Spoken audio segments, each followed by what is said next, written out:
perkenalkan nama saya Andi Tandrisana Nur Asima Papada dengan NIM 24020950231 dari kelas PTIKG. Di sini saya akan menjelaskan kembali mengenai sistem operasi yang telah dijelaskan oleh Bapak Dosen Fadli Rahman Baso, SPD MD.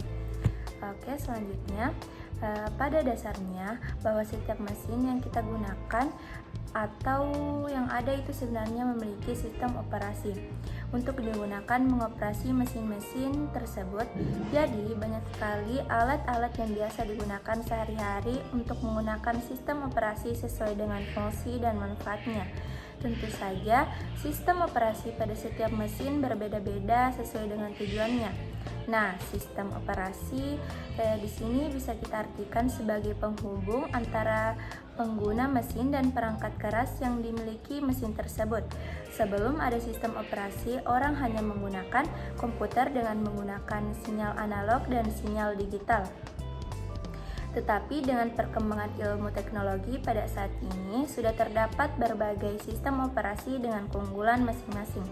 Selanjutnya kita perlu mengetahui pengertian dari sistem operasi. Sistem operasi dapat diartikan sebagai perangkat lunak yang mengelola sumber daya komputer dan menyediakan layanan dasar untuk perangkat lunak aplikasi, memastikan perangkat keras dan perangkat lunak dapat berfungsi dengan baik bersama-sama. Selanjutnya, komputer dan komponen penyusunnya. Komponen penyusunnya ada 3. Yang pertama, perangkat keras, komponen fisik yang membentuk sebuah komputer. Yang kedua, ada perangkat lunak, hanya bisa digunakan melalui perangkat komputer. Yang ketiga yaitu pengguna atau user, orang yang mengoperasikan komputer. Selanjutnya, apa yang dilakukan sistem operasi? Sistem operasi bertindak sebagai penghubung antara perangkat keras dan perangkat lunak aplikasi dengan tugas utama sebagai berikut. Yang pertama, mengelola sumber daya. Yang kedua, menyediakan antar muka pengguna. Yang ketiga, menjaga keamanan akses. Dan yang keempat, memanajemen proses dan memori. Selanjutnya, kita harus tahu peran sistem operasi. Yang pertama itu manajemen proses, manajemen memori. Yang ketiga, manajemen perangkat I/O atau input/output. Selanjutnya, keamanan dan pengendalian akses. Selanjutnya, organisasi sistem komputer. Di sini ada 3, yaitu yang pertama CPU (Central Processing Unit), otak komputer untuk mengolah data. Yang kedua, memori penyimpanan data sementara atau permanen. Yang terakhir, perangkat input/output, perangkat yang digunakan untuk menerima atau mengirimkan data dari komputer. Selanjutnya, struktur sistem komputer ada 3, yaitu yang pertama monolitik, semua fungsionalitas sistem operasi berbeda dalam satu program besar tanpa pembagian.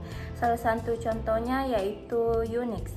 Yang kedua, microkernel, hanya menyediakan layanan dasar yang diperlukan dengan fungsi tambahan dijalankan dalam modul-modul terpisah. Contohnya yaitu Minix. Yang ketiga, modular, sistem operasi dibangun dari modul-modul yang dapat ditambahkan atau dihapus sesuai kebutuhan, memberikan fleksibilitas tinggi. Selanjutnya, operasi sistem operasi. Ada 4, yaitu manajemen file, fungsinya untuk mengatur dan menyimpan data. Yang kedua, manajemen memori, mengelola penggunaan RAM. Yang ketiga, manajemen proses, menjalankan program secara efisien. Yang keempat, manajemen perangkat input/output, menangani input dan output data dari perangkat keras seperti keyboard, mouse, dan printer. Selanjutnya, perkembangan sistem operasi. Yang pertama itu generasi pertama tahun 1950-an, sistem operasi pertama kali digunakan untuk batch processing di komputer besar. Yang kedua, generasi kedua 1960-an, sistem operasi Unix diperkenalkan memungkinkan multitasking dan pembagian waktu.